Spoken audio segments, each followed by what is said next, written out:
the streets, corpses near the buildings, all this light and heat. Time to take a stand, boys, time to make a choice. Time to find our courage, time to be deployed. Make our only stand here, make our roads complete. All we waited for now, past and future meet. Get your weapons ready, kiss loved ones goodbye. Now our time is coming, and it is not the time to cry.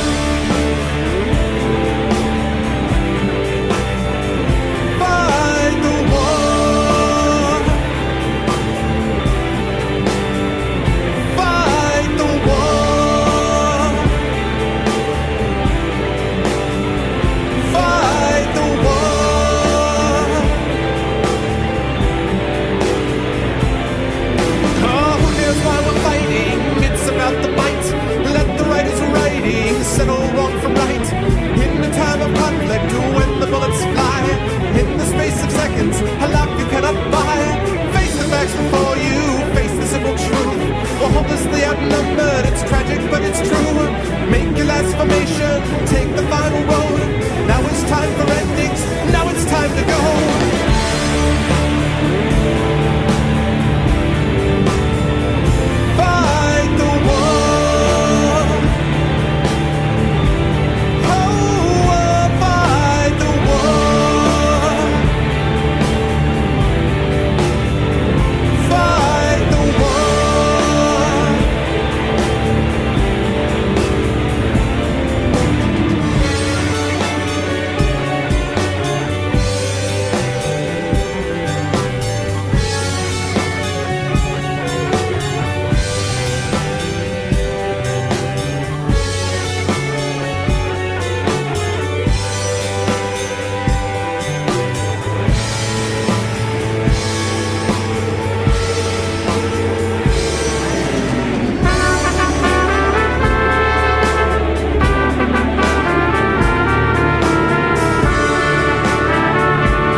Song ends. That's what I'm talking about. Oh yeah. What's going on, everyone out there in the internet? Hello, all you lovely people. Wonderful to see everyone today. Good start since we just got started. So good turnout. I expect it to get really good as time goes on. Welcome to everyone here. Hello to Zanest. Hello to VLZVL. I hope I got that right. Welcome to the kids. Hello to Sir Differential. Hello Shrimp. Hello Robopox. What's up, PJ Ox? Hello Phil71. Hello Auron Crest. Hello Mongbane. Hello Mercurius. What is up, Marius C? Hello, Love Shack. Hello, Lithril. What's up, Kanumi? Hello, John Wordsworth. What is up, JDW Man? What's up, Jasper? Hello, Insect. What's up, Grand Blade? Hello, Ice Fogel. Hello, Duty Calls. Hello, Dr. 4XL. Hello, Darken Wolf. Hello, Chinooked. Hello, Boron Carbide. Hello, Arcades. Hello to Almost Human Juho. I wonder who that is.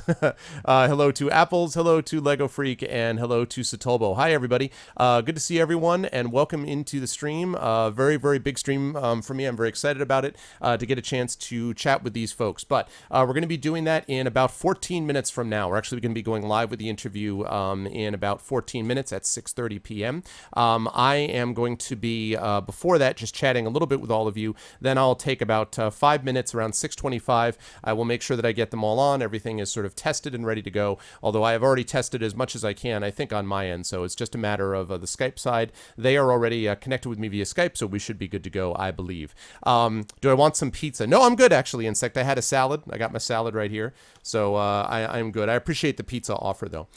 Today we have an exclusive interview on Twitch with two of the developers from Legend of Grimrock 2, the game that I have been occupied in for the last 4 days and will continue to be occupied in for a while. A really, really great game, rapidly becoming my game of the year, supplanting my previous game of the year that I just finished, Shadow of Mordor. So a lot of stuff that I really, really like about this game, so I'm looking forward to getting into it. While we are waiting, a couple of reminders about things you folks should know. First of all, for those of you who are new to the stream, if you guys are having any issues on the internet side, I'm not dropping frames on my side and I'm streaming at the same rate. So one thing you guys can try, sometimes a new browser is a different opportunity, is a different way to approach it if you refresh with a different browser. If that doesn't work, sometimes what will happen is when our numbers get good enough, we may get what's called the transcoder, which for those of you who are not familiar with Twitch, basically means that you're able to choose what quality level you want to watch the stream at. Obviously, the lower the quality level, the easier it is on your internet. So I'll do the best that I can on my end, but I've reduced it to a reasonable level already, to be honest with you. So hopefully it's going to clear up over time. And it is a little bit earlier than normally would be the case for an interview like this, but it's certainly not early for these poor people because it is actually almost 1:30 in the morning in Finland where these guys are. So they have been incredibly great, generous in giving their time to us. So I really appreciate that. That CTT, which you guys just saw there, Cambridge bot is down at the moment. So that one right there that Lego just posted, that is the link. If you have a Twitter account, I would appreciate you clicking on that and tweeting out the stream. I want to get as many people in here as we possibly can to get as much exposure to this game as possible, although they certainly don't need my help because of how well it's been doing. So that's the first thing I want to mention yeah, I'll keep that right in mind, Grandblade. So that's the first thing I want to mention is to click on that CTT link that Lego just put up there. If you have Twitter, it should open up something that will tweet from your account. So please do that. That would help out a lot. The other thing you guys can do is to check out my YouTube channel. Cambridge bot is currently down, I'm sorry to say, but if you look at the bottom of the screen that you're looking at, you'll see links to my YouTube channel and to my Steam group. If you click into both of those and you're interested in what you see here this evening and you want to see more, and you will see a lot more of Legend of Grimrock 2 over the next couple of weeks, then please click on one of those links and you can get hooked up with my YouTube, which is where I keep all my past broadcasts, and Steam group, where all of the Steam group stuff is going to be kept. So not Lawbot. No, Lawbot's working fine. It's Cambridge bot. That's the issue, Law. So that's all. It's Cambridge bot. No, it's fine. It's Cambridge bot that's the issue. So anyway, let me see, what was I saying? Yes, so anyway, Steam group and the YouTube. Please, if you are interested, please make sure you get hooked up with those. Last thing that I want to mention as well is about future sessions of this. I may or may not be streaming over the weekend, depends on how much work that I'm able to get done. If not, then I will definitely be back with my usual stream on Tuesday, where I will be on to day, what would this be? I guess day 6, because after I'm done with the interview, I'll probably play this a little bit more. So we're looking at like day 5 probably today, day 5 of Legend of Grimrock, and then day 6 will be Tuesday, and we'll be doing that next week as well. We are trying to get our next D&D session set up for next week. It depends on whether we can arrange it because Foom is going to be traveling for his new job, and I'm not 100% sure what the situation is with Optic either. So we will see. We're going to see if we can do D&D next week. If not, then it'll be Legend of Grimrock, and then the week after that we'll absolutely be back to Dungeons and Dragons. And Dungeons and Dragons will be played that week. And then once we finish up with Ghosts of Dragonspear Castle, Chapter 3 of Ghosts of Dragonspear Castle, we will then be doing a couple of sessions of Icewind Dale because the Enhanced Edition is going to be released on October 30th. So we'll do a couple of sessions of that, and then we'll do what we wanted to do in the first place, which is to alternate between the pen and paper and the Enhanced Edition of Icewind Dale, which is what we were planning to do. Thank you so much for the follow, Dr. Disaster. I appreciate it. Welcome to the Argonauts. So yes, there we go. Thank you very much, Apples. Thank you, Apples. That's the YouTube and that's the Steam. Thank you so much. All right. So let's see. I think the only other thing I need to mention here is, let me get rid of this, and let me get rid of this, and let me turn on that. All right. Hello, everybody. Welcome to all the wonderful people of the internet. It's good to see everyone today. This, by the way, continues a series of interviews that I've been doing on this stream and have done now with, I believe, 7 other developers, sets of developers, if I'm not mistaken. I have talked to the folks at Larian Studios who did Divinity Original Sin. I've spoken to the dev of Paper Sorcerer. I had him on stream. I've spoken twice to the guys at Shadowrun Returns, Harebrained Schemes, who did Shadowrun Returns. I've spoken to the guys who did Valiant Hearts, The Great War. That was Ubisoft Montpellier. I've had a chance to speak to the folks at Tin Man Games, who have done the Fighting Fantasy Gamebook conversions as well. I've had a chance to speak a little bit to voiceover talent and people like that from Paradox Interactive, who did Warlock 2. We've even had a couple of people stop by from The Wolf Among Us when we were doing the Telltale Games stuff. And obviously tonight we're continuing with Almost Human. Oh, very nice. He was one of the beta testers. Awesome. Very, very cool. Very, very cool. That's awesome. And yes, the stream is going to be uploaded on my YouTube channel. So if you do not get it here, then you'll be able to see it over on my YouTube channel as well, JDW. But, if you're able to, stop by again another 5-10 minutes, maybe it'll clear up for you a little bit. As I say, I'm sorry, it's not on my end. I wish I could, help you out a little bit more on my side. But anyway. This is something we've been doing with a lot of different developers. I really enjoy this because as a writer myself, it's really nice to be able to kind of get into the minds a little bit of what people are thinking about when they make a game, when they write a game, when they consider the lore of the game, and more specifically the lore and story and narrative, but also when they're thinking about other things relating to the mechanics, the music, and things of that kind. And so it's been a great experience to have these folks on. I mention this because if anyone out there knows of other independent developers that would like to have a chance to speak to me as well, please get in touch with me. I'm going to be doing at some point, probably in the next month, a showcase with the folks who did Shadowgate, the new remake of Shadowgate, that is to say. I've actually been given some codes for giveaways for Shadowgate, and we'll hopefully be able to talk to the developers of that as well. So that will be sometime next month. I'm also in talks with the folks at Obsidian who are doing Pillars of Eternity, so I hope to have those folks on as well, and to be able to get them on to talk about the game as well. And then down the line, although I haven't gotten a hold of these people yet, but I would love to be able to get the people from The Witcher 3, from CD Projekt, and to be able to get the people from Numenora Torment. I'd like to get those people too. But those people I haven't even gotten in contact with. Obsidian I definitely have, and these others as well. So if you are interested, please follow the stream, and you will get all the information about that as time goes on, and I will try to keep it updated on this page as well. Where's my interviewing suit, aka known as my underwear?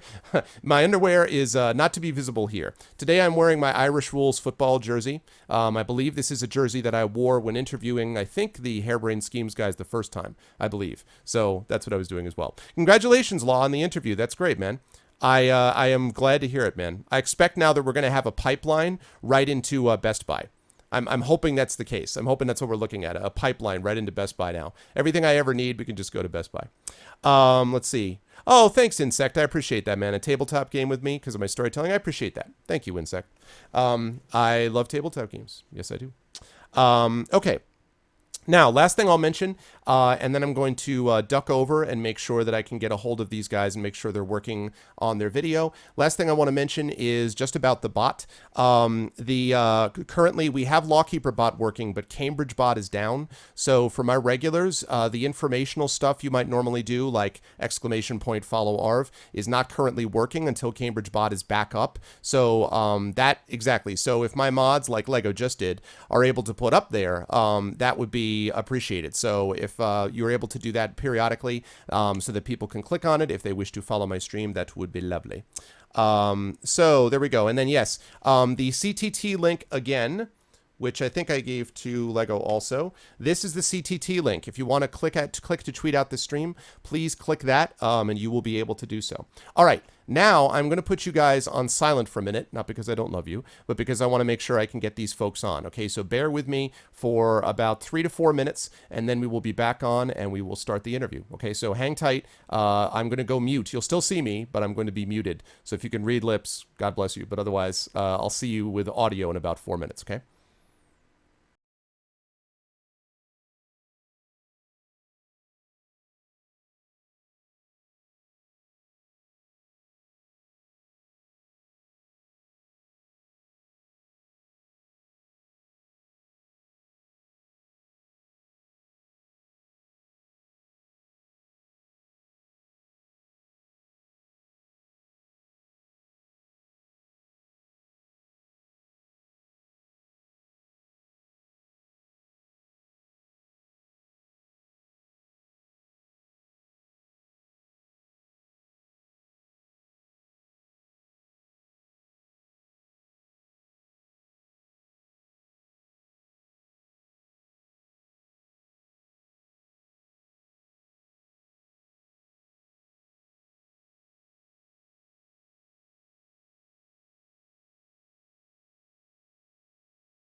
get underway.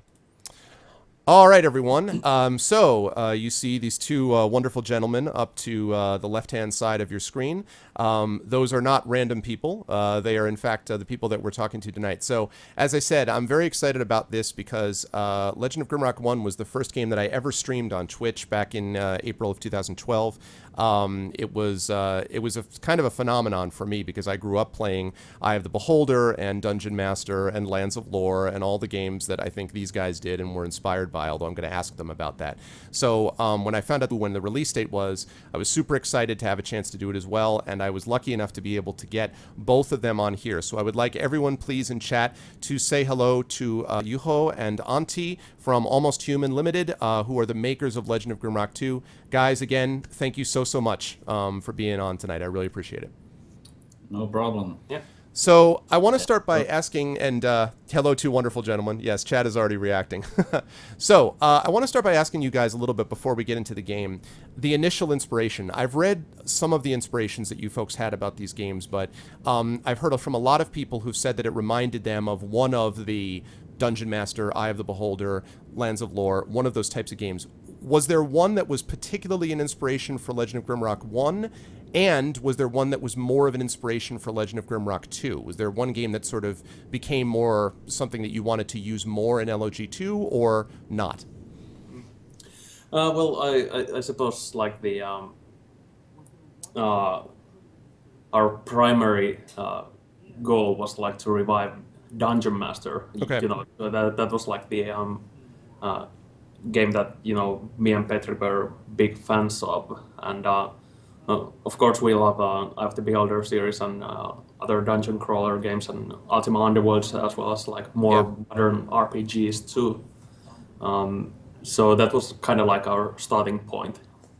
And with Legend of Grimrock 2, I suppose we kind of at that point we sort of discarded the trying to follow an example and took our own path. So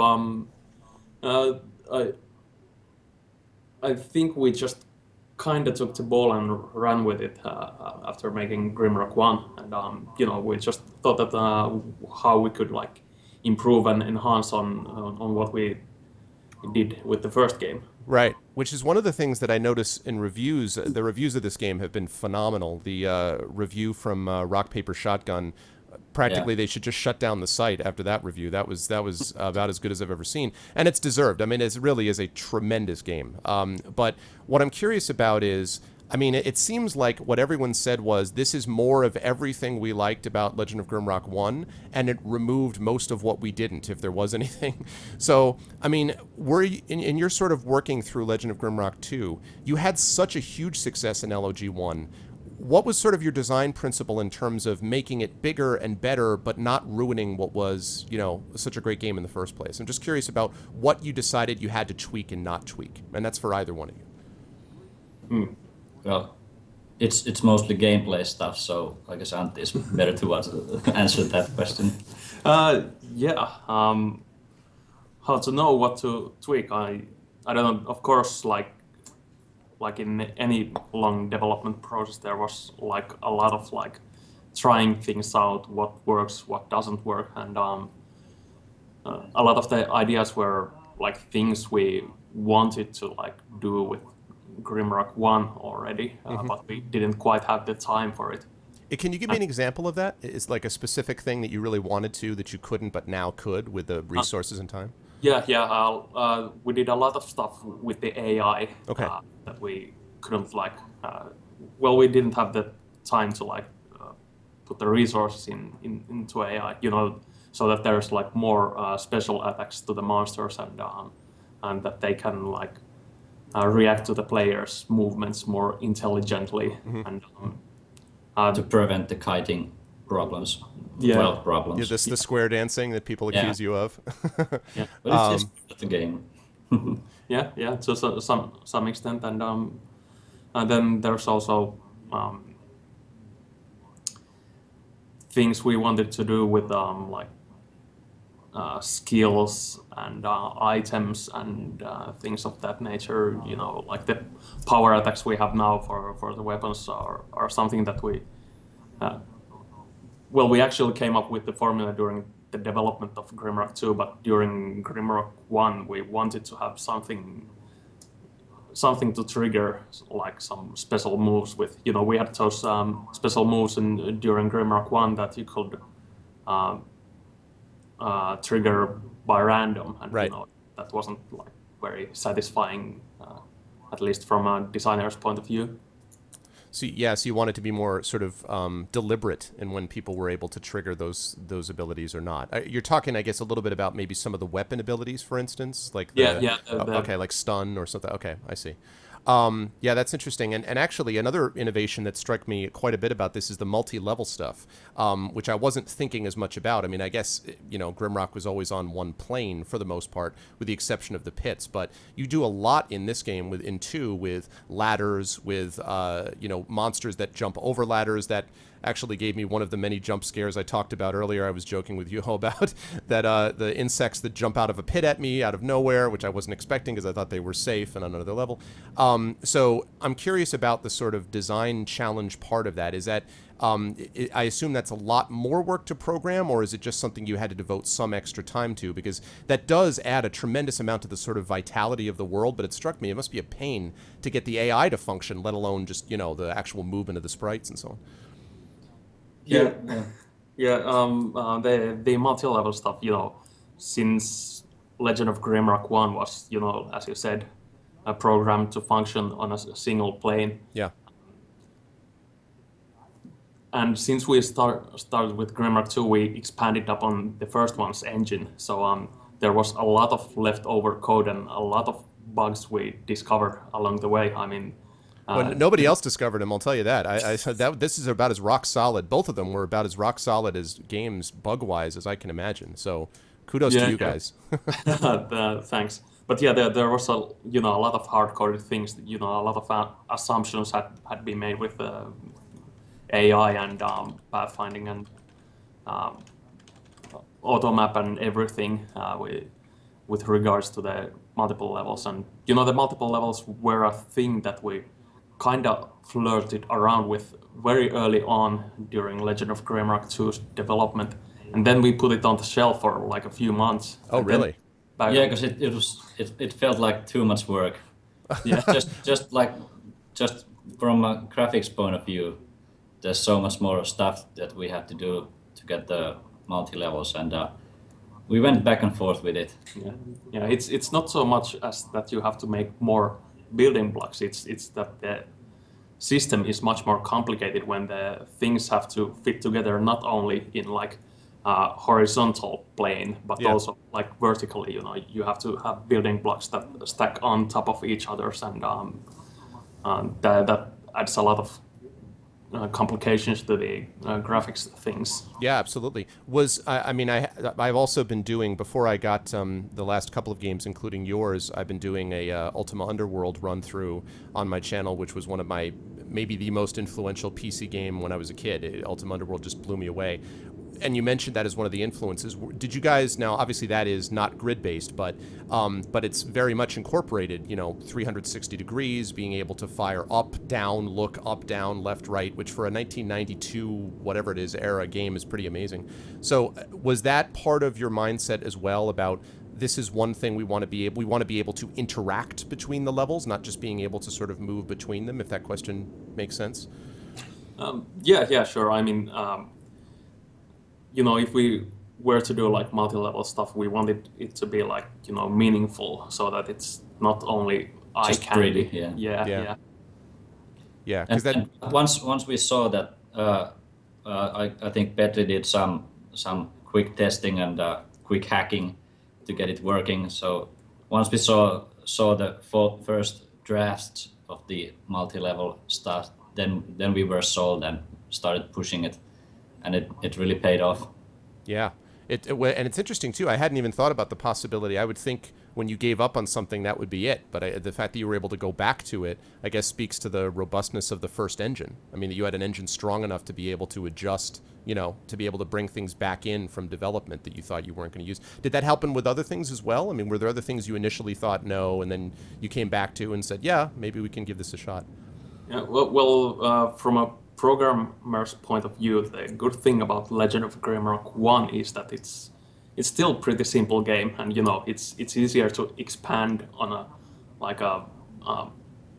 a simple game. Yeah. If you have a huge complex mess, it's pretty difficult to add things on top of it and not make it topple over, because still Legend of Grimrock 2, yeah, comparatively speaking, it's still simple, but it would be much more difficult to I don't know, add a fourth dimension or whatever. Well, that's next for Grimrock 3, so just get ready. Yeah. I noticed that on the forums, there's already people asking about Grimrock 3, and I was like, really? Can you give these guys some rest for 2 weeks maybe before you're on a LOG 3? So let me ask actually something about that as well. As you guys were building this, the sort of integrated dungeon editor, which I admit I've only had the chance to play with a little bit on LOG1. I never had a lot of time, but that is something which, of course, a lot of people loved most about LOG1. And I'm curious if having it in there, it struck me initially when I saw it that it was sort of a great freebie by you guys that you were adding, but it was more work for you to have to coordinate. I'm wondering if it helped to have a modding community, people that were sort of, working inside the engine. Were you able to get help from those people at all, or was it just the kind of thing where it was just a really nice gesture by you guys? I'm just curious about how the editor helped you in sort of future development, if it did at all. I think it was, first of all, it was selfish reasons, because we wanted to do the second one with a real editor. Ah, okay. We did the first one with text editor just. So now with the Grimrock 2 we had an actual level editor.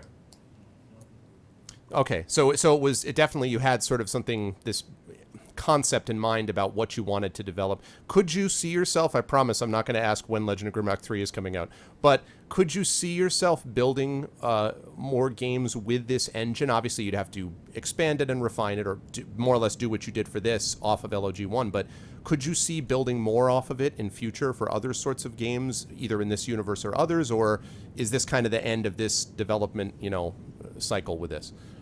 Well, I'm quite certain it could be taken into a lot of places, and there's still plenty of things that could be built on top of that basis, and yeah, sure, why not? And Okay. and we did a side scroller platformer with the engine. Yeah, The famous Torun Quest 2. Yes. it's actually a mod for Legend of Grimrock. Yeah, 1 you can find it from the Steam Workshop. Yeah. Yeah, very cool. I have actually seen that. I haven't had a chance to play it, but I should check it out. And that, by the way, is not the only thing you guys have property that's worked off of this. I had no idea, which is just on me, that there was a Legend of Grimrock series, like a television series that you guys had worked with, and I had no idea that this. Can you talk just very briefly? We will get into the game, but just since we're talking about connected properties, how did that all come about? Getting an actual series that was associated with this. Yeah, first it was Chris Avalon who contacted us. Yep. And, since he's been working with the Wayside Creations, the creators of the upcoming Legend of Grimrock series, and Chris Avalon had worked with them on the Fallout Yep. series. The Nuka Break. Yeah, and Chris Avalon, who's a pretty big fan of our game, he contacted us, and he had hey, we've got these great guys who are looking for an indie RPG that they would create a TV series out of, or a online series out of, and we were the first guys who popped into his mind, and we took the opportunity, and the Wayside Creations dudes ran a Kickstarter, and Um, It was a big managed to success, I believe, right?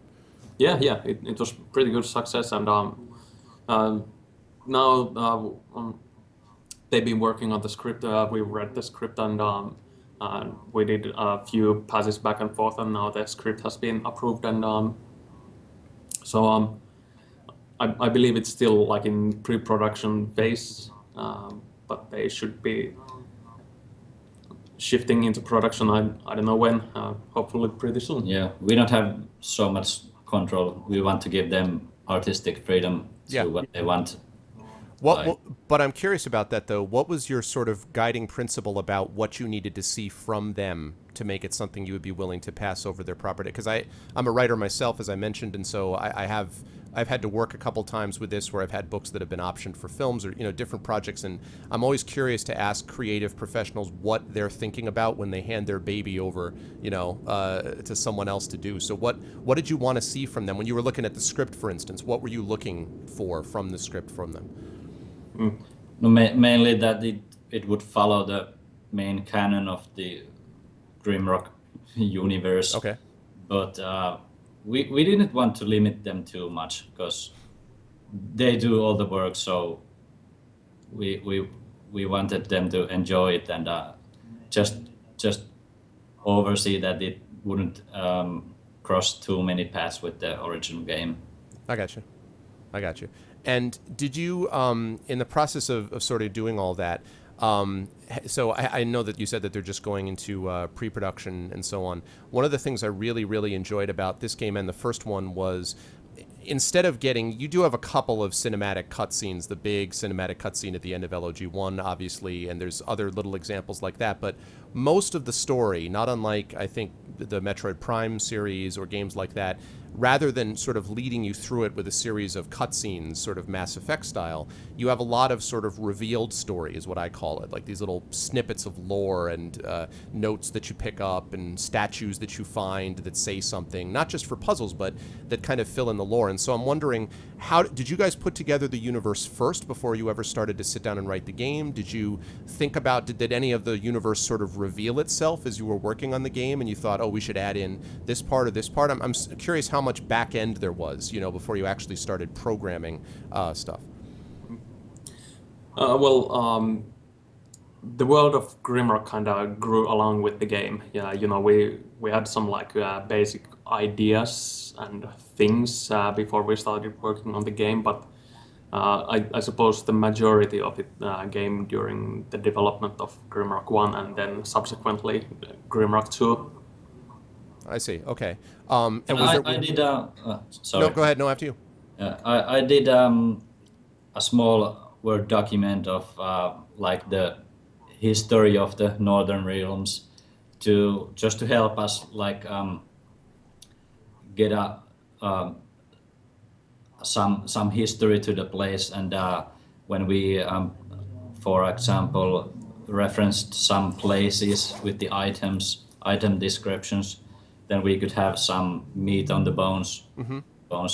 But it's all like in-house knowledge, most of it, just to help us imagine the world a bit better. Yeah. Do you have can you talk about, did you have a particular lore inspiration, a particular novel or set of novels or books that you looked at that sort of gave you a sense of what the world would be before you started working on it, in either LOG1 or LOG2? No, not really. Nothing specific, but Yeah. at least. Yeah. We did some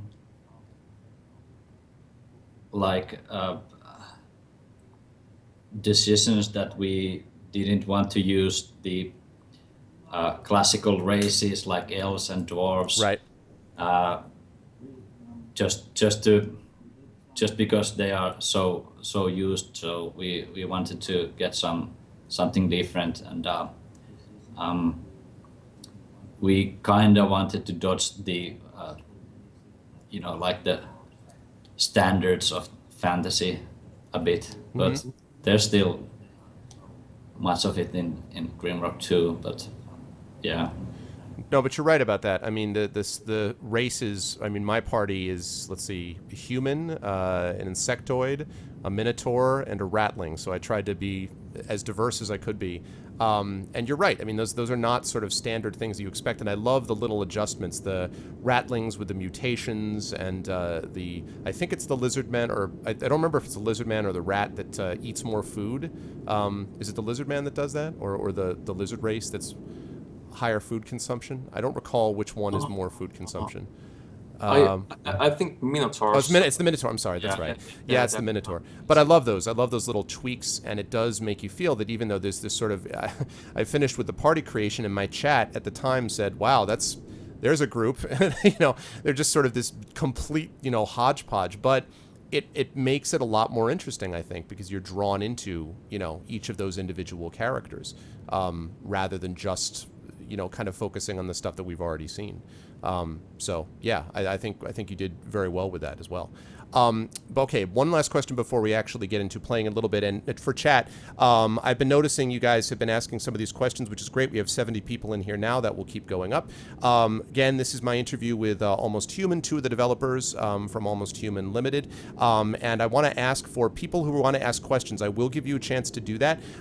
When I do, which will be probably about 5-10 minutes from now, I'll just ask you guys to ask question in all capital letters, and then whatever the question is, and you can direct it to either Juho or Antti if you wish, or to both of them, and I will, send the questions over to them that way. We have them for about another 40 minutes or so.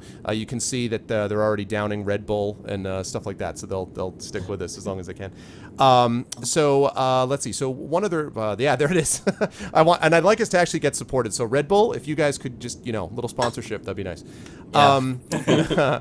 So I would, the one other thing I wanted to ask was about LOG2 is a very different feel in a lot of ways. It feels familiar mechanically, but the outside worlds, the island is really, really a joy to explore. The temple, the beach, the bog, the cemetery, they all have their different feels.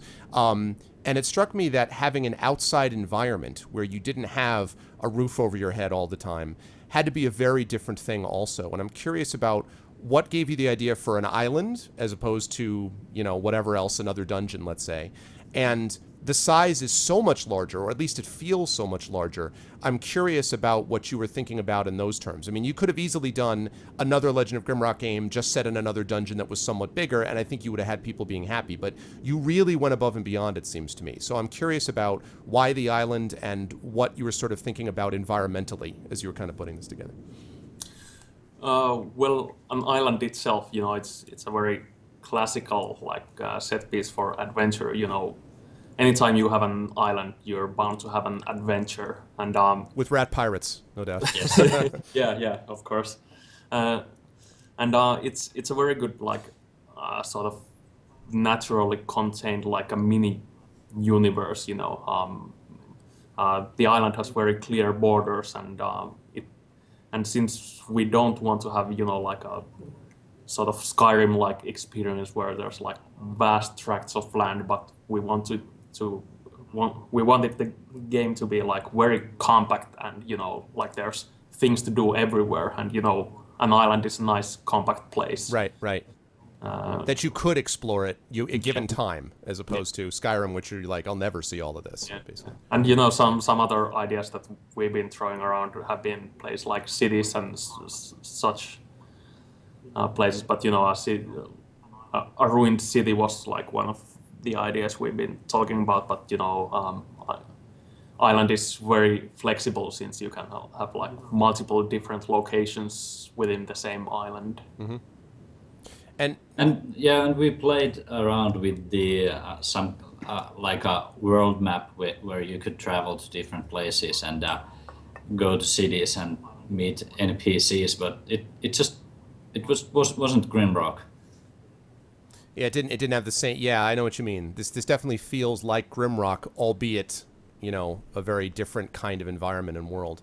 And I guess the one follow-up I would ask about that then is, one of the things I noticed is that you guys have a very clear vision about what you wanted to do. I had a chance to play Might and Magic Legacy earlier this year, which I don't know if you guys have had a chance to check out, but Okay, you've had a chance to. All right. So it reminded me immediately a little bit of Legend of Grimrock, except that it's turn-based. And I've also interviewed Ubisoft, so I'll try not to get myself in trouble, but it's not as good as Legend of Grimrock 2.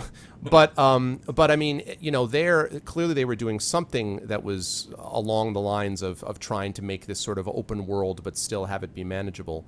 But it seems to me that you guys had a very clear vision, and I noticed on one of your forum posts that someone was talking about being upset that they had to sort of keep clicking to attack. You've heard this a million times, obviously, and why can't you hotkey the combat, and why can't you do that? And I don't remember who it was, but one of you basically said, you know, we tried that, and it's just not what we wanted to do for our game, which struck me as very reasonable. But I'm curious about that because it must be, maybe it's easier for you now because Legend of Grimrock was such a big success. Maybe it was easier with LOG2, but was there doubt among the four of you about, you know, at times like, wow, maybe we should hotkey the combat. Like maybe this isn't the best. I mean, it just seems to me you did such a good job of sticking to a vision, but it's not a vision that everybody agreed with to begin with. So I'm curious where you guys got your, I don't know, courage from, maybe is the best way to describe it. Of course, we talked about it, and but I'd say we had good vision and good excuses not to change it. Maybe Antti can say something about the mechanics behind it. Yeah. I suppose we always had like a sort of a aim that you know this is the kind of experience we're like aiming towards. You know, it's not always like very specific that, you know, this game has to work like this and that and so, but often it's just like a feeling that, hey, this kind of thing works, and this is like the rhythm and the flow of the game that we want to put in. And, you know, often it goes that you don't actually even know why you're doing something the way that you are doing, and I suppose that's kind of the definition of vision, that you're, you know, doing something even without maybe completely knowing the reasons at the time, but, you know, afterwards, you know, when you have all the pieces together, you kind of see the whole big picture. Then you see, oh, that's the reason why it's like this and not the other way. At which point you make it clear that you had planned this all along, and that was totally part of the plan. for years, I thought of it. All right, well, let me get into, let's actually play a bit and chat again. I do see questions. I promise I will give you a chance to ask them. Let me jump into the game here for just like 4 or 5 minutes, and then you guys will have about a half hour to pepper them with questions until their Red Bulls run out. So let me jump over here to the game screen. And I'm going to capture them and bring them back over in this other screen, so bear with me for just a second. And actually, while I'm getting this set up, the other thing I wanted to ask was about sort of the different platforms on which you set this up. So originally, when you released Legend of Grimrock, was it just through you, Steam, and Good Old Games, or what were the mechanisms that you delivered the game initially? I can't remember with LOG1. Yeah, when we launched it was like Steam, GOG.com, and our own site. You know, the backend of our own site is provided by Humble Bundle. Mm-hmm. Yep. And that's what we launched it with. And, you know, along the way it expanded a little bit, but, you know, not in a major way. Some like lesser storefronts joined in, and then we participated in a Humble Bundle, and then some other like minor bundles as well afterwards. And is there a particular way when people go, as clearly everybody will be going if they haven't already, to get this game? Is there a particular place that's the best place to get it from your guys' point of view? I mean, is direct from you is the best, or what's the sort of, you know, easiest way for people to get it that helps you guys out? Yeah. Officially or unofficially? Well, both. I mean, I promise I won't tell anybody. Well, I'd say that if people just buy it, it's good. I think they should buy it where they usually buy their games. Okay. So. Okay, so there's no not. So is that the official answer? Yeah. Yeah. Okay. And the unofficial answer is, yeah, if you buy from our site, you get pretty much all the versions of the game. So that's like the most flexible and Yep. the best way to support us as well. But it's up to you if you want where you want to get it from. And we are happy if people just buy it. yeah. Instead of pirate it. Yeah, well, and actually, one of the things with you guys is that I don't believe you have a lot of, I don't remember for sure, but because you were kind enough to give me a copy, which, again, thank you so much for that, but is this a DRM-free version, essentially, or it is, right? I believe you guys gave it. So can you talk briefly about that? I know CD Projekt with The Witcher has been very strong on this point, and I'm curious if you guys are, because you're an independent team. I mean, Legend of Grimrock was a huge success, but still, despite that, I mean, piracy obviously cuts into your bottom line. So I'm curious if you could talk a little bit about what exactly is involved for you when you decide to say, oh yeah, no DRM, because it's not just as easy as, oh no, this is what we believe in. Like, that's an economic decision too, right, that you have to make. Well, basically, it doesn't matter. It gets hacked anyway, so why not give it DRM free? I see. Yeah. So a lot of people like it that way, so why not give it? So because it will anyways go to the torrent files and so on. So it's out of our hands, so why not give it? Yeah. That said, obviously do not, I mean, we're extreme. Actually, I don't actually remember the last time I saw a Twitch channel that was pro piracy. But we are very much anti-piracy on this channel, so because support creative professionals, please. Okay, now one thing I wanted to ask about here is about some of the the new creatures in this game, because there's some, like the good old familiar, not the turtles, what was the one that I saw? Oh, the flying birds early on that I saw, the things that attack me from the side. And, yeah, the things that scare me to death, those things. You know, you had a lot of new types. I love the sort of the rapier, the pirate rat is one of my favorites, I think, of the new ones. But I'm thinking, how many extra creature types are there, and who was sort of responsible? Was there one of you that sort of was like, okay, we need to add this number of creature types? I'm curious about how you decided and who handled adding them in. Well, adding monsters kind of spreads throughout the team. But about the numbers, I guess we have something like 30 something monsters, which 20 of them are new, and a couple of them, the rest are like throwbacks from the Grimrock 1. But the monster pipeline is basically we think of fun monsters and maybe something that they would do, like move fast or strike a devastating blow or have a gun. Mm-hmm. So after that we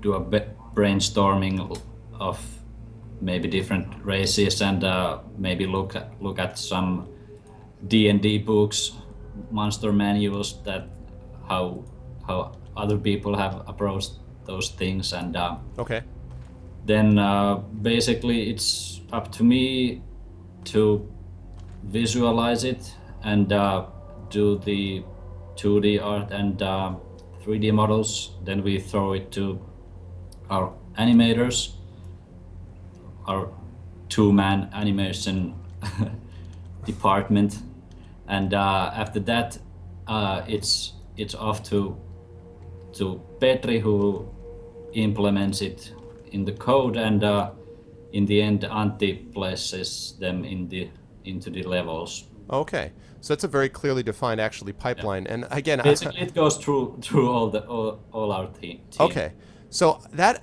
absolutely amazes me. So you guys have a 4-person team, of course, and then you've got a 2-person animation team.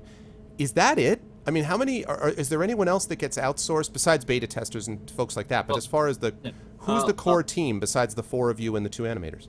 The Legend of Grimrock 2 team had like 7 people, and there were the 4 of us who started the company and made Legend of Grimrock 1, and then during the development we got a extra animator and extra graphics artist and programmer to help us. Wow, but I mean, it's just again, one of the things that amazes me, and it's comparing again. I'm not going to compare it to a game I was about to compare it to. That's not right. But there are games out there that are so. This is so tight, and I'm not a programmer, but I have played many games in my life. This is so tightly coded, even from the perspective. I mean, I was laughing because my chat knows that when I first started streaming this about a week and a half ago, I was having trouble fitting it to the resolution of my rather odd monitor. So it took me a minute to kind of figure out how to do that, and I went into the configuration file. It didn't take very long, and so it's now running in borderless windowed mode, and I've literally had 0 crashes, 0, none, not a single crash, in 15 hours plus. It's so tightly coded, and it amazes me that, I mean, the game's not that simple. I mean, there's a lot going on with this game, and I don't know. I mean, with a team that small, I'm curious, does it help having a team that small because you all know exactly how the pipeline works? Or I'm just curious about that because it's amazing to me that companies that have, 10 times the number of employees you guys do put out games that are, well, buggy messes, frankly, comparatively. Our coder is the best. It's easy. And the tile-based game really helps it. When everything is in 3 by 3 meter tiles, it helps doing the AI logic, and the graphics are just like Lego blocks and so on. So it's much more easier when it's everything is in grid. Yeah, and we don't need things like physics engine or things like that. The players like character controller, as it's often called, is very simple, as opposed to like a free roaming, totally 3D movement with jumping and all sorts collision detecting and stuff like that. Yeah. So at the core, there's a lot of like things that are like much simpler than in, say, a modern FPS sort of starting point. Oh, you're greedy. yeah, you're playing something. Yes, I know. I was I thought that I had a chance. Oh boy, this is not going to end well. This is just to show all my chat the death system and how death happens. I wanted to make sure they knew everything. I will endeavor to conduct this interview while I try to get away from the fact that I should never have done this. It was my chat's fault because they all said I could Indiana Jones it somehow, and they were wrong. But that's okay. I'm used to being misled by them. So,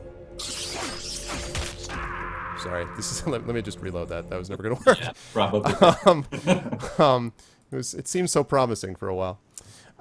Let's see. The game sounds a bit loud over us talking. Is anyone else noticing that? Is the game too loud? I can cut down the game a little bit if so.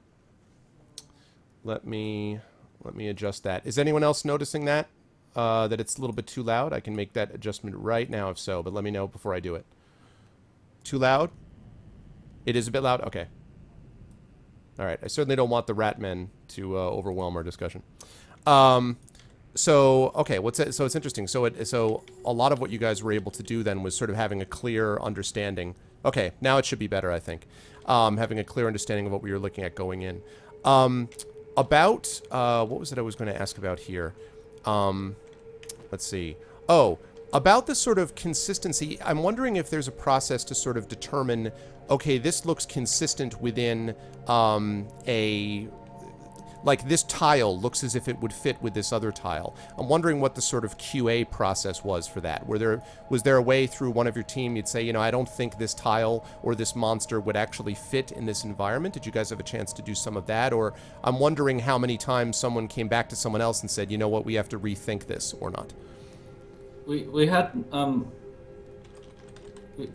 we do them pretty much with iterations, and with the second game, we already knew the game pretty much.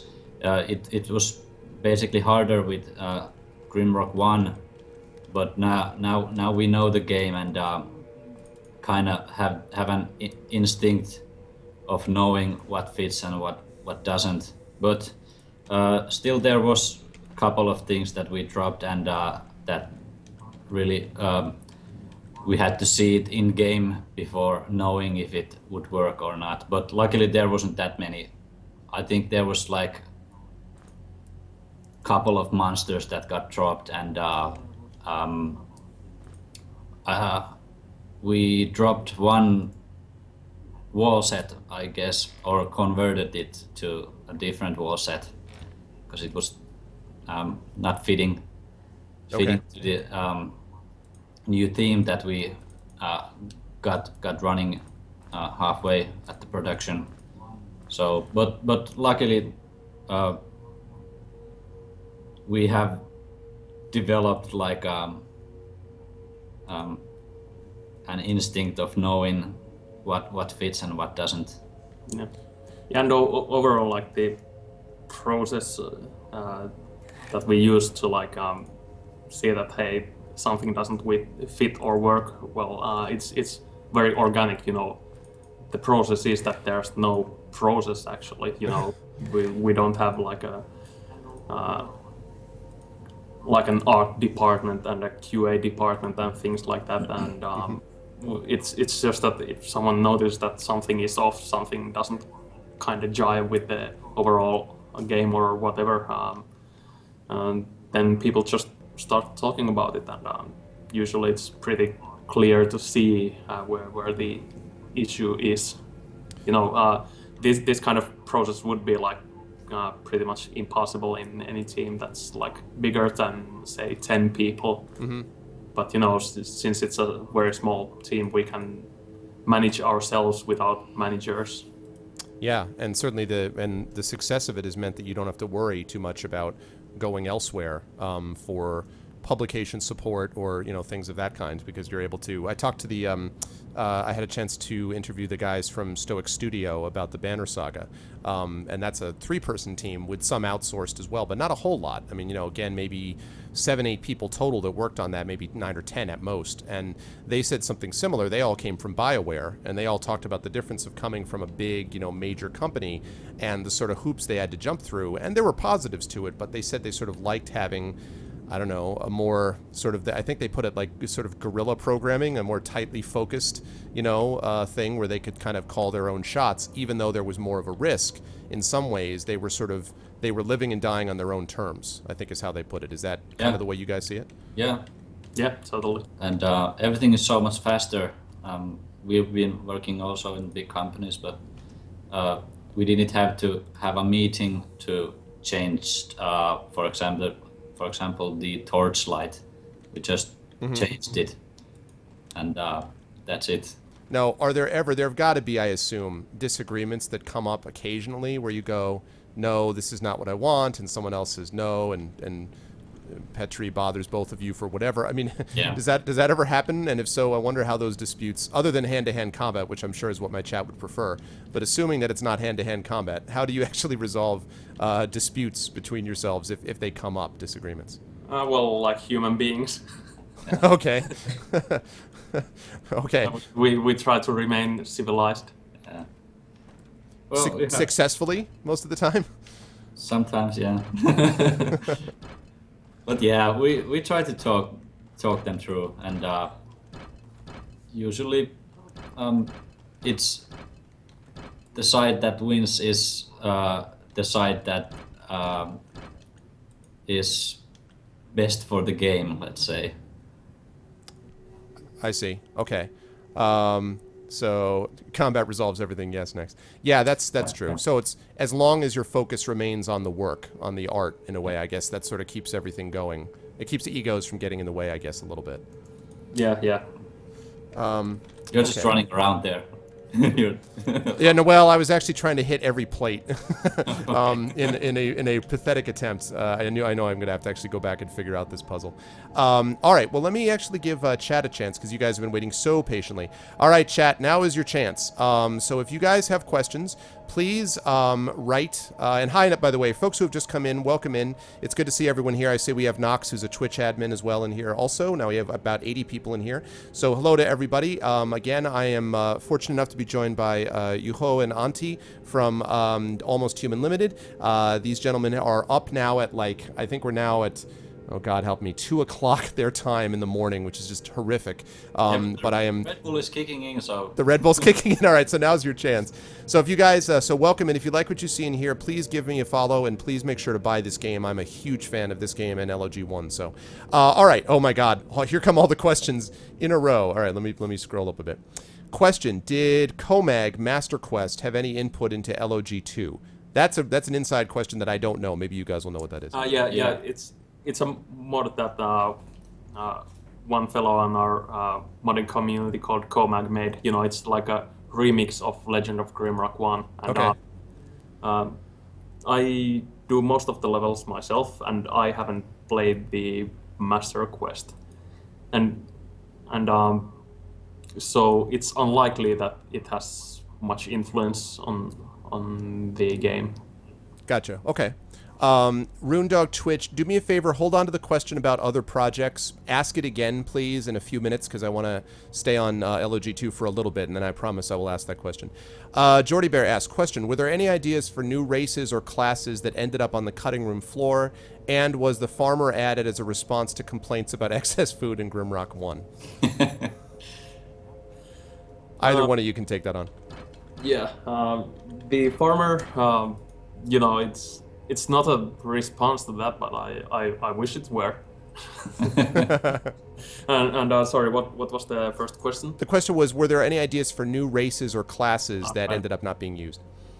Well, we ran through a lot of ideas, at least for the classes, but I don't think we, you know, got very far with most of them. You know, we had plenty of ideas, but I wouldn't say that, you know, we just discarded them as quickly as they came. So okay, nothing we got very far with. Okay, so there was nothing left over that you... Yeah, I don't think we went through that many of them because we didn't come up with anything interesting that would be included. Okay, so there was no, you know, giraffe man or you know, lion beast that we didn't even consider like bringing dwarves or halflings or stuff like that in. So right, okay, the basics. Okay, so this really kind of, you know, one of the things I often like to ask as a follow-up to that is, this is the game that you guys wanted to make when you made it. That is to say, for the most part, this came out as you had hoped it would. Is that fair to say? Yeah. In many ways, you know, now we get to finally do the things we wanted to do with the first game. With this we kind of got to do.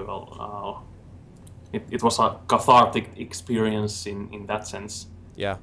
It was almost too big. Like it almost got out of hand. It was just on the limits of that we could keep control. It was almost too big project to handle just 7 of us. Which maybe is what you guys need to do, is to be right on the edge like that, to be able to, you know, to be able to develop in a way that's really vital. You know, maybe you have to be right on the edge. I mean, I know from speaking to other creative professionals that I heard a pretty well-known guy, Bill Willingham, who wrote, is the comic guy who did Fables, on which The Wolf Among Us is based, and games like that. But he said that if you're not uncomfortable as a writer, you're doing something wrong. That is to say, if you're not out of your comfort zone a little bit, there's something off. Is that kind of the way that you guys sort of imagine it? You have to be on the edge of what you can do, that is? Well, yeah, and towards the end we were really starting to be on our toes. Like it was like scary big game. Mm-hmm. You know, like multiple times more complex than Grimrock 1. So in every aspect. So it was scary at times. But you guys did very well in sort of delivering it, though. Trust me. Robopox. Yeah. Robopox asks, question, what did the puzzle development process look like? I guess I'll sort of put that in terms of, was it like the monster process? Was the same sort of thing? Or was there one person who's more the puzzle guy? As I write down part of this puzzle as you're answering this question. Here's the puzzle guy. Yeah, I'm responsible for the majority of the puzzles in the game. Okay. And, I don't know exactly how I would describe the process. It's very, once again, organic and chaotic. I come up with like a billion of ideas. I don't like filter myself as I'm like working on my ideas. I have like ideas that are like totally crappy, but I write them down regardless. I have like a text file with still like, I don't know, 200 unused puzzle ideas. Wow. So often with the ideas, it just takes time until you like figure out the missing piece to the puzzle, and that makes it like good. And once I have like a idea that feels decent, then I like go to my like own prototyping test level, and I try to work on the puzzle there, and often like it changes a lot along the way. So the reason why I do them in a prototype level instead of like the actual game world is that it's very hard to like predetermine the difficulty of a puzzle as I start working on it. So I don't actually know that where would a good place for the puzzle be in the game world. Is it going to be an advanced puzzle or a very like simple and straightforward thing? It's often pretty difficult to say. And yeah, then there's like a lot of iteration. As a developer of a puzzle, it's often kind of hard to tell that is the clue that you gave, is it good enough? Is it like descriptive enough, or could it be more obscure? And for things like that, you need feedback from testers. So is it the sort of thing that if you get the same kind of response from enough beta testers, you realize that something needs to be done? Or is there ever sort of an individual response that someone says that you go, wow, that's completely right? I mean, I'm wondering how much it's based on the frequency of response you get of something in particular. Yeah, the frequency of a response, it's a very good like warning signal at least. Then there's definitely something off. But often all it takes is just one comment, and you realize that, hey, this would make the puzzle like objectively better. Right. Yeah, that's true, and in a way that's going to be challenging, but not ridiculous. For people. So let's see. Apples asks. There we go. Let's see. Sorry, not Apples. TTM asks, was there anything particularly that was very hard to get right or make it feel right? Was there anything that you took sort of more time, I guess you might say, than other things trying to, get right, to make the feel right? I'd say the end boss. Oh, really? Yeah, super hard. Yeah. Because of why? Difficulty scale? I have not encountered him or she or it or whatever, but like difficulty or just AI or what about it? I guess without spoiling it, maybe that's not hard and easy to do. I guess one way to describe it is to make it interesting and worthwhile. Yeah. And the thing with bosses is that it has to be different from the things that you usually do in the game, but not too different. So I'm striking the balance there that, okay, this needs to be something refreshing, and but not too strange. It's kind of difficult, and on top of that, it has to be fun. That takes just a lot of work, and some back and forth between like tweaking different ideas and trying out different things and then testing, and then you kind of like get like into a phase that okay, now this feels good, but then after like 2 or 3 weeks of testing, you realize again that hey, actually nah, this is not up to our own standards. So let's rethink it once again. Interesting. And of course, you guys had the freedom to do that without, marketing or someone breathing down your neck telling you to get this done, ASAP and rushed out. Boron Carbide asks, but I think I may have an answer myself. What reason was for the party not being able to climb down ladders? I'm going to guess because it's not necessary because you could just walk off and not take damage. Yeah, I guess. Yeah. All right. I would suspect. I guess I know what you mean, Born. I actually thought it was interesting walking up the ladder was this new thing for me where I was like, oh, that was the first time I was like, yes, I can go in different levels in Grimrock. That's cool. Video Game Carnage asks, will there be a soundtrack available at some point? I think I've actually seen this question on the forums as well. Yeah, there will be. Awesome. Is there like an ETA? Or will it be something that people who bought the game can get somehow, or do they get it through you, or what? It will be soonish in I guess, in major online music places. Yeah. Awesome. I hope it will be in Spotify so I can listen to myself. Yeah, Spotify, iTunes, other like major online like distributors and streamers. Nice, especially that opening theme is epic. So in particular, so yeah, the guys at Scoring Helsinki did an awesome job. It really does. It really kind of. I almost wanted to I made character creation that much more enjoyable because I could just rock out to the music while I was doing this. Let's see. Rogan asks, would you guys ever want to create something more in the vein of the Realms of Arcania? Lots of freedom, more towns, a larger map, etc. Well, me personally, not very much.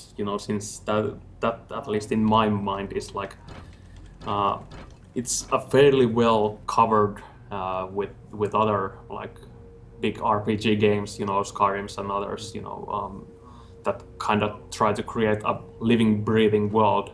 At least my expertise lies more in like creating like gameplay content that actually feels and looks like a game instead of like trying to simulate, I don't know, Lord of the Rings sceneries and I don't think we couldn't physically do it because this is about the maximum we can push ourselves with the content. We just wouldn't be able to do cities and endless wilderness.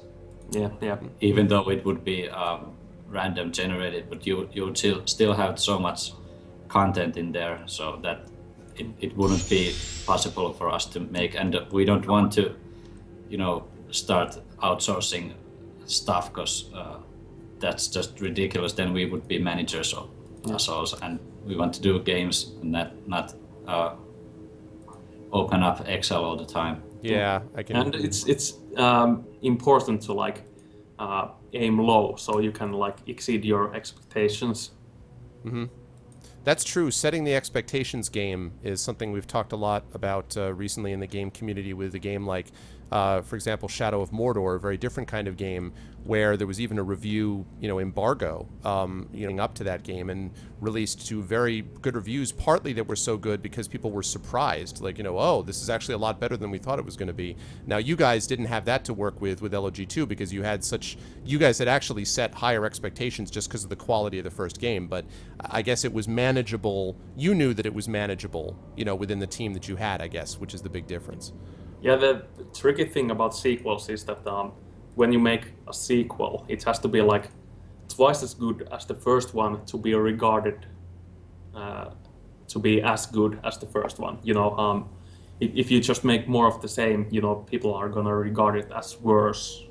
So you really have to like push the limits when working on a sequel. Yeah, absolutely. Okay, let's see.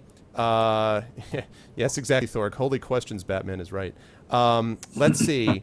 They have a lot of questions for you. Was Lecky Starwalker asked, was there any inspiration based on mod or community ideas? I guess you talked a little bit about that with the one particular modding community guy, but was that the case generally? Were there other people did you get sort of general ideas from the modding community or not? Yeah. Even though I played some mods, I prefer to kind of, I don't know if I'm selfish or whatever, but I kind of prefer to like keep the ideas as my own, things that I can come up with my own. So there was like no direct inspiration, but of course, the modding community in itself is like a pretty big inspiration to all of us, in the traditional sense of, in the traditional meaning of the word. It's just great to see people working on your game and on the mods for the game. So in that sense, it gave us a lot of like strength to go on. And one thing I think that happened was when we were playing with the height differences in the level, we saw I guess it was some mod. I don't remember what it was, but they had done a version of like levels inside of levels, so it looked cool, and that like gave us kick that that's cool. We can do it even better. So let's go for it. Interesting. Yeah. Interesting. Yeah, and that actually makes it a little bit different, where the complaints that some people have about modding communities is that they sort of are the de facto programmers. I'm thinking of one particular large company where people say the game doesn't really work until it's modded. For you guys, you have a nice relationship with the modding community, but I think it's fair to say that you guys are still masters of the ship, as it were, and there may be even some relief from the point of view from people who think, okay, the game's released and I can play it, rather than waiting for 2 months when the game's actually been modded to make it playable, if that makes sense. Yeah. Okay, let's see. What have we got here? Another question gets asked about what are the chances, Sarah Morpheus asks, what are the chances of having huge battles in the future? I have a feeling I know the answer to this. 2 armies fighting each other with the player's party belonging to one of those factions. Imagine how great it would look with the LOG animations. Is there a Legend of Grimrock Tactics that's due out at some point in the future? Yeah. No. No chance for large battles. You got to mod that in, Sarah Morpheus. That's your job to mod it then. If some modder does it, I'll check it out, and we'll leave the bigger studios to do that kind of stuff. To just do that kind of stuff? Great. We can have like Hyrule Warriors, but we'll make it Grimrock Warriors. Let's see. Can we do a spontaneous competition at this point? Yes, absolutely. What was the spontaneous competition? Here's the prize. Oh, look at that. Legend of Grimrock t-shirt. Look at that. I will put my email in the chat. If you can, unless it's filtered out. I can. And the first person who answers our question correctly will be given that shirt. So Antti will ask the question. Yeah. And of course, the prize is first come, first served. Yes. And one shirt. Yeah. We're poor. This is awesome. All right, so wait, just give it 1 second here for the delay to catch up. The chat delay is usually about 10 to 15 seconds. Okay. So chat, just get ready for this. So again, there's no other way to do it other than the first person to answer this question. So the first person to answer this question properly will get this awesome shirt. That is a sexy t-shirt, yes. Okay, proceed, sir. The question is that what are the 4 machine parts named that you need to use in the prison level in Grimrock 1? Oh. What are the 4 machine parts named? The item names of the 4 machine parts. Yes. Send them to my email. Juho@almosthumangames.com. JUHO.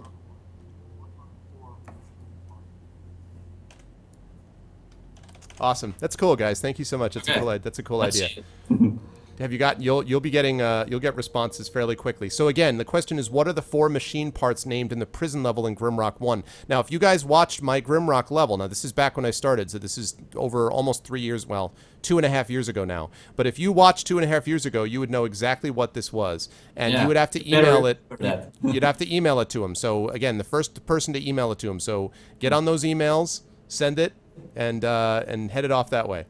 Yeah. If you got save games from Legend of Grimrock 1, now's a good time to fire them up if you happen to have the items. Yes, that sound you hear across his power dimming is 85 people rush to their computers.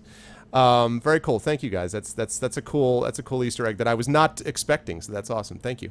And let us know surprise. when you get it back from them. Let us know, which one. If you can tell me who wins, because that would be, I would love to know actually. Because you'll probably find out in 2 seconds. I'll check my mail. All right. While you're doing that, let me see. All right. We already answered the question about the puzzles. Let's see. Okay, we have a winner. Oh, you have a winner, which is? Saru Morpheus F. Saru Morpheus, who asked you about the battles. Saru Morpheus is the winner. Yeah. I don't know if his nickname is same in the chat. He didn't provide. I think it is. And there's actually they could also Twitch mail you, at Twitch PM you, and that will also go to your email, assuming you use the same one. Yeah. So either one of those will go. So Sarah Morpheus has answered the question properly. He got it right, and so congratulations, Sarah Morpheus. And just for the there he is saying woohoo. So he is here. So Sarah Morpheus. So what was the answer? I actually know, but what was the answer? Yeah. The answer is ore, small steel gear, bladed gear, and infuser. An infuser. And sorry, Morpheus, if you email us your address, we'll send you the T-shirt. Yeah. I'll email you back, sorry, Morpheus. Yeah. Awesome. Thank you. That's really cool. Thank you very much. That was a cool idea. All right. Oh my gosh, the time flies. We've already got it. All right. Can you guys stick around for like another 10 minutes or so? I know we're past the hour and you guys are probably exhausted. I'm fine. Yeah. All right. Okay. Sorry. They just have so many good questions. Half an hour. So. They just have. Oh, great. All right. They have so many questions they want to ask you that they're really fired up about it. Let's see. Now, a few of them, a few questions you may have to re-ask, but I will try to get to the ones that I can here. Let's see. I notice Unseen Sanity says, this is a good question. I noticed Legend of Grimrock 2 did not go the early access route, even though that seems to be the popular thing to do these days. I'm wondering what their take is on the early access model. That's a good question. Early access model suits other games better than it does others.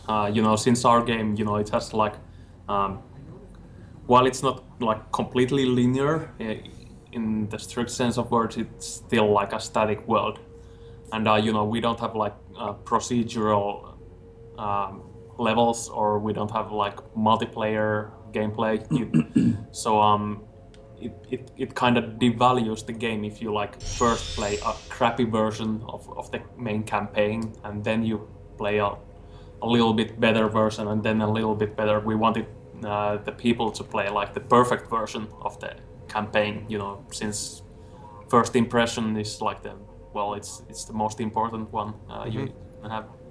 That makes sense. And I have to say, I've been approached by a few people to talk about and interview folks from early access games, and I generally don't do it because I'm personally not crazy about making it feel as if I'm paying money to beta test someone's game for them. It feels to me like early access is oftentimes becomes its own development process, and I don't know. Personally, I'm not wild about it, so I'm glad that you guys did. I'd rather you just take the time to produce a great game, which you did, and when it's out, and it's ready, and it's good to go. So I'm glad that you went that route. And the games usually are crap until like the last month. When they fund, I've heard that too from developers. Yes. Let's see. Game Misconduct just says praise. Thank you for allowing the community to mod the game and make custom dungeons. 943 Falagar says, question, air elementals, why? Now that's funny because I've actually seen a couple of streamers having trouble dealing with air elementals. By the way, welcome to everyone. We're up to 95 people here, still going up. Again, you're watching my interview with the wonderful gentleman from Almost Human who just gave away an awesome t-shirt. Not jealous at all, Sarah Morpheus, not jealous in the least. So 943 Falagar wants to know why air elementals. I guess the way that I'll phrase that question is simply, is there one monster that all of you as players would not want to face? Maybe that's a good way to answer that question. Is there one monster you're like, man, I'm glad I don't have to deal with this guy? Yeah. Air elementals, they're kind of puzzle monster, I'd say. Yeah. It's a puzzle to solve how to beat them. Yeah. Got you. Okay. so but they are beatable. I've seen it happen. Yeah. I've seen it done. So hang in there, Falagar. Kanumi asks, question, this is possibly more about Finland than the game.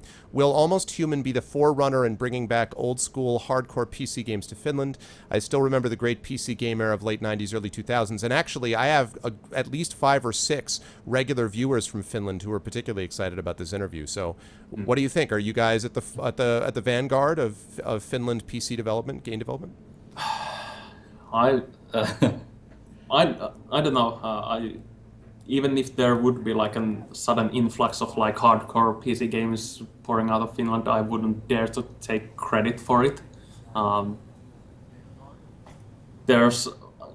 know that there's like plenty of good stuff coming for PC from Finland. There's our buddies at Theory Interactive are working on their like robot time travel single player cooperative gorgeous looking game called Reset. Reset game. Yeah. Check it out. And then there's been like the Swapper, like a puzzle platformer game that was pretty cool. Well, I don't know if it's hardcore enough for the guy who asked the question, but there's plenty of good stuff coming, at least from the indie sector of Finland. Very cool. Cool. As far as like more mainstream or like bigger companies go, like Housemarque, which is actually the oldest still existing like games company in Finland, they actually just got back to PC after like 15 years of being on consoles. They just like ported one of their games on PC as well. So I don't know, maybe we'll see more of the big players on PC again. Well, I don't know. Which actually, I think this question that comes next is actually, I think, related to that. That is, have you ever thought about implementing gamepad support? Icevogel asks. If yes, what were your problems with it? But if no, why not? Are you afraid to change the gameplay because the game would become unbalanced or not fun to play? We've tried it. Yeah, well, we haven't tried it like we haven't tried it. Yeah. We've thought about it, we've talked about it, and it probably would be possible. But to make it work well, I think the game would have to be built up on top of like being like controller driven. It would change the game so. At least to provide like an optimum experience. Sure, we could do like a half-assed thing with it, but it wouldn't be fun. Yeah. It's not something we would want to do. When we do something, we want to do it properly. Want to do it right. Have you thought about releasing on console ever? Has that ever crossed your mind, or is that not really on the radar screen? We get approached about it pretty much, but we don't want to do it ourselves. Yeah. We've done some console stuff, and it's so much easier to develop on PC. So it's so much faster, less problems with everything. So we prefer at the moment to developing on PC. Yeah. This is not. I'm in a rough spot. Just give me just a second while I deal with 6,000 ice elementals. You guys should know I'm interviewing their creators. Jeez. So rude made when I'm those? trying to, you know. Bastards. Yeah, you're dead. Got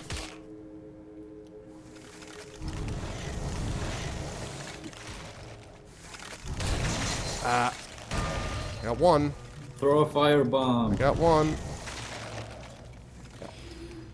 All right, sorry. As my questions go into silence here. Give me a second. Don't worry, we're entertained. Maybe not. Maybe entertained, sort of. Wow. Stay on target. Stay on target. Got you into a room. I'm inspired. Also now, of course, there's no pressure at all because I'm being watched at the same time by the actual developers. Like, this guy is perhaps the Just worst dance. Grimrock player. Yeah. Yeah.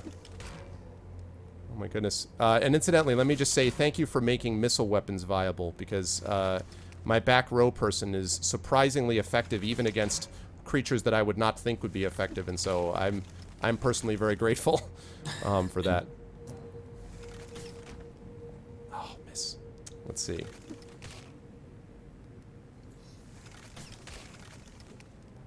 Almost. Sorry, chat. I know that I've gone silent. I'm trying to stay focused. Oh my goodness. I'd like to do is move up closer so I could. Yeah. Throw that fireburst. Ah, haha! I did not, in fact, die. I did not, in fact, die. All right, I will take a second to say that I did that whilst interviewing. I want chat to see that. Chat, do I get a? I guess is so good. Do I get a so good? Do I get a so good? We have a function in my chat where when I do something badly, I get an exclamation point so bad, and it counts up how many times I've made a mistake, which is a lot. So this one is I feel like I deserve a so good for that. That's my opinion. Okay. So this is my. There you go. Thank you, Fallen. See, there we go. I did not get a so bad on that, Monkey. You're wrong. Okay. Let's see. Back to the questions. Apologies for that. Let's see. Now we move down to these questions. One, are there still a large... Topkin asks, are there still a large amount of secrets in pits as there were in Grimrock 1? Secrets in pits. Yeah, there's quite a few, I'm afraid, but you know, now it's actually easier to traverse in the pits if you're so inclined, since we have a rope, you know, an advanced technology that allows you to like descend into pits without harming yourselves. Yeah, but you can't get it because you guys only gave us one key, so we only had to decide what to get. Yeah, well, it's a spoiler, but there's gonna be like one laying around later. Oh, we'll find another rope. Good. That's good. But you know, if you spend your gold key on it, you get it in advance. I see. Okay, that's And you fair. can always track back when you get another gold key. That's Yeah. true. That's true. That's true. Let's see. Let's see. Thank you, Love Shack. I appreciate it. Let us see. Are the textures on the... Robopox asks, are the textures on the signs pure Futhark, and what do they say? Not sure I know what you mean about pure Futhark, because they do actually say things. I'm pretty sure it's related to a puzzle, which I have to figure out. Yes. What that is. Okay, that's what I figured. Unless he's referring to the texture itself, you know, what's on the 3D model of the sign. Might be, yeah. Oh yeah. Okay. Those Yeah. strange runes. That's random. Oh, okay. Okay, so that's all right. So it is just The text print means something. I got you. Yeah. Let's see. I hope I get this name right. Ixnatifuol asks, which monster is your favorite and why? Good question. I think my favorite is the Trickster. Well, that's just you then, because that guy. No, I'm just kidding. He is great, but boy, I love the puzzle. Him running through the room where you're following him, trying to hit him, and he's activating those pits. So the Trickster would be yours. Yeah. But you know, that's like our most advanced monster, so of course that's gonna be our favorite, since in our mind he's like the fanciest of them all. The rat pirates are fun chaps also, especially the big one. Yeah, yeah. Yes, I have heard that there is this big rat, and I'm not. We will see what happens when I'm not looking forward to facing him. I am, however, looking forward to using the arquebus, which I finally am able to use. So we'll see about these whether these firearms will work out for my. Did you outfit. like the way you were given it? Yeah, I think I've referred before to the fact that I cannot stand jump scares, and so it's a measure of how much you guys have done a great job in this game that I like this game despite the fact it has jump scares like that. That was I'm not the only one. I've seen several streamers who just said, really? That's as cruel as it gets. For those of you who don't know what we're talking about, pick up items carefully. That's all I'm going to say. All right, when you pick up an item. After that, every time you pick up an item, you are thinking if it's. You do, and you have this tendency to look and go, wait, why are you giving me this obvious object? What is going on? There's clearly something stuck behind the wall that will attack me when I do this. Yeah. Yes, that was. I did appreciate it later on after my heart had slowed down a little bit. Did you like the mimics? Yeah, the mimics. I have not encountered those yet. I'm only about 15 hours in, but I have heard that the mimics are coming. I'm trying to take my time as I go through. Yeah. Wordsworth, you said you teased about Legend of Grimrock being released on iPad. Is that still in the pipeline? Isn't it out or close to out, or I think, or? I'm currently doing UI graphics for it, so we are getting close. Okay. So you're getting close to it. And was that as much of a challenge to do with the touch interface and so on as the controller would be? I mean, I'm curious if it seems like it could be suited, but it's also a very different kind of an interface, obviously. So it's actually pretty like intuitive and a good fit for touch interface. And Okay. you know, like moving around and attacking and things like that, they come to you like very naturally. You don't have to look at the pad controls. Yeah, it's really easy to move. Yeah. I'd say like the moving around and combat, it's better on iPad, but the things like item management and things of that nature, they still need work to be like closer on the level of PC. yes. Currently, that side of the interface is kind of cumbersome, but we'll see what we can do about it. And is oh my goodness, I just reloaded chat by accident. I'm sorry about that, chat. I apologize. I was meaning to quick save within the game. I apologize. Let's see. Actually, better TTV held on to some of them. I may have lost one of those questions. I'm sorry if there are questions towards the end, guys, you want to ask again. I apologize. So what about Android? Are we going to see coming to Android at any point? I hope, please.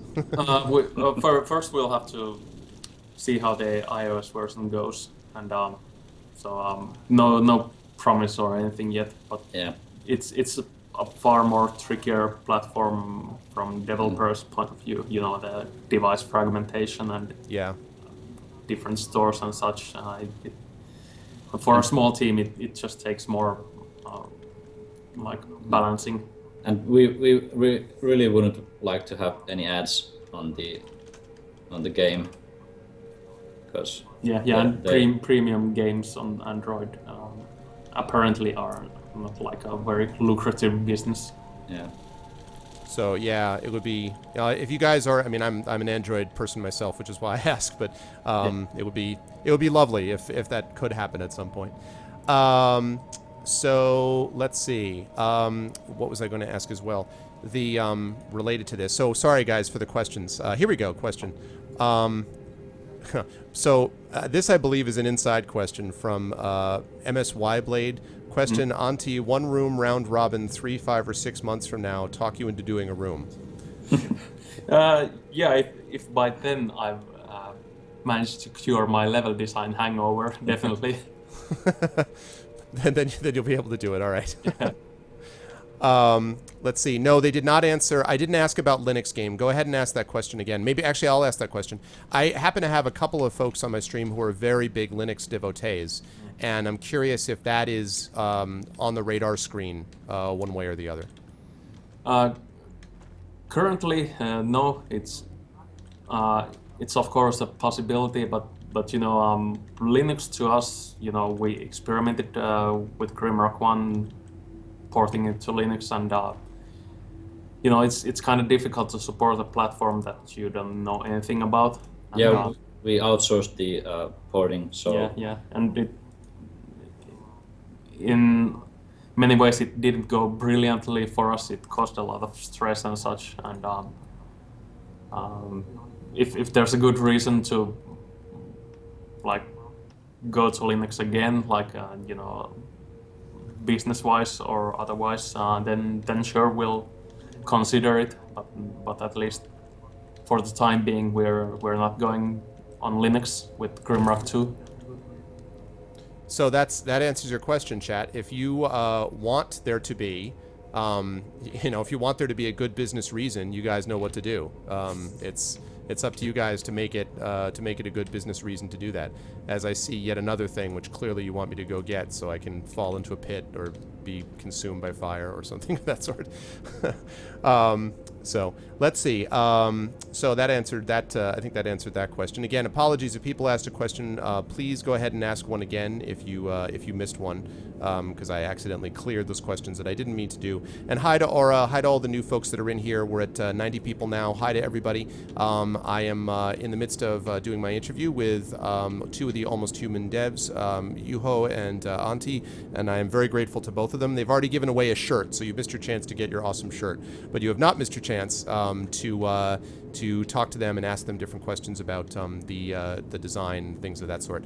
I have one question which is about actually the mapping, because I love this auto map, and I know some people are all about the old school. Personally, having lived through old school, I'm 42 years old. I did old school because we didn't have awesome auto mapping. So I was very pleased that we were not forced to use graph paper. For people who want to do that, that's cool. But personally, I'm glad that that's something for me myself. I'm glad that we've left that behind. But this auto map is really great. Like, it's very detailed. You're able to add notes, sort of like the Ultima Underworld auto map system was able to do. So I'm curious about how you guys refined and developed the auto map system, because it's a lot more fully featured, it seems to me, than the one that was there in Elegy 1. Yeah. Well, the obvious thing was that since we now have a bigger game world that not only is stacked on top of each other like the first game was, we also have levels next to each other. So a direct port of the old map wouldn't just work. So we kind of did like a sort of a fantasy version of Google Maps, I suppose, with like scrolling and panning and such. So but I mean, like, even to the extent, I mean, it also just seems it's also look at, like, you got in the details you would hope for, the ladder, the crystal, the the different things that sort of pop up. So I guess I'm curious about, it certainly works as a sort of Google Maps system, but I find that it also just is very clear to me in a way that maps, I guess mapping is an art, and there are times when maps do not seem to me to be particularly intuitive, and this was intuitive, and I guess I'm curious how you sort of, refined the intuitiveness, how you made it intuitive, basically. Well, we tried to make it as simple to read and informative to look. Basically, it's just a bit fancier version than the level editor. So I guess that's about it. So it's another example how the level editor helped then. Okay. Yeah, because everything is in grid. So where the level editor says there's a wall and a pillar, then the auto map also draws wall and a pillar there. Okay. Let's see. Boron Carbide asks, and then John Wordsworth follows up with, I'll send one of you to a t-shirt I'm wearing if you can give us an ETA on the asset pack or scripting reference.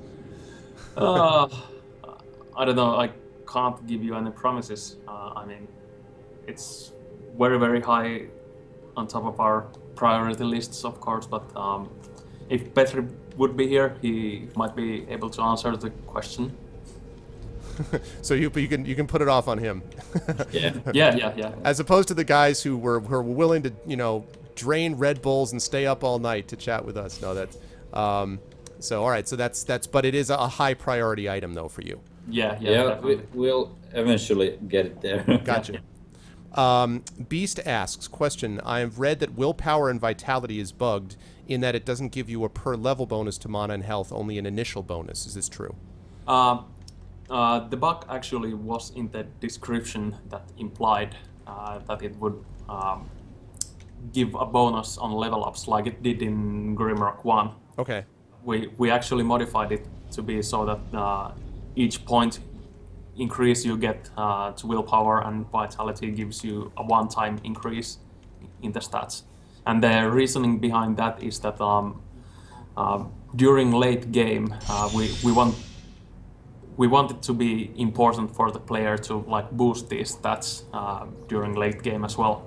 And you know, since now we have like these stat boosting potions in the game that we didn't have in Grimrock 1, so the economy is kind of a little bit different with these attributes. So it's kind of like this balancing between what is a good attribute in late or early game, and we felt that the old system was too much balanced in like early game's favor. Interesting. I wouldn't actually even have thought of it that way, that you were also considering not so much nerfing the overall progress, but sort of balancing it towards late game as opposed to just early game. Yeah, and well, of course, one more thing is that this new system where you get a one-time bonus, it's much more straightforward and easier to understand, and it's easier to like judge that where should I put my points into, because you know it's easier to like understand what are the like implications of like boosting your willpower. I see. Yeah, absolutely, that makes sense. Let's see. JGW asks, is there any chance of having a plug-in system for scripts which can be dynamically imported so as to allow using a toolbar mod, item mod, and multiple dungeons without the modder adding them? Currently, such a system is not in the plans. I suppose technically it's possible. Anything is possible, but you know it would take a lot of work. So don't keep your hopes up. Yeah, Sorry. You can post that on our forums, and maybe Petri will take a look at it, and he'll be the judge if it's a good thing or not. You sure you don't want to just, since he's not here, just commit him without asking him, and then just say, oh, I don't know what happened. Yeah. Would not go over well. Let's see. Monkey Commando asks, question, what was the inspiration behind the farmer class and gaining experience from food? I'm actually curious about that as well. I know you said it was not because of because you got too many complaints about food, but why did you do the farmer experience in the way you did? It's a funny perk. It's just because it's fun? Actually we came up with the farmer class before we came up with what we want to do with the class. You know, we had this farmer class there before we did the food thing, and we kind of wanted to have like one gag class or a challenge class that. Because it is viable, right? I mean, it is theoretically it's doable. Totally viable, but you have to be an experienced player to like take advantage of it. Yeah. Mm-hmm. You can go in the Sleet Island and drain the lake out of the fishes and level up there and stuff like that. Yeah, and generally it helps, if you're familiar with the maps, since you know where the foods are and you know the puzzles, so you don't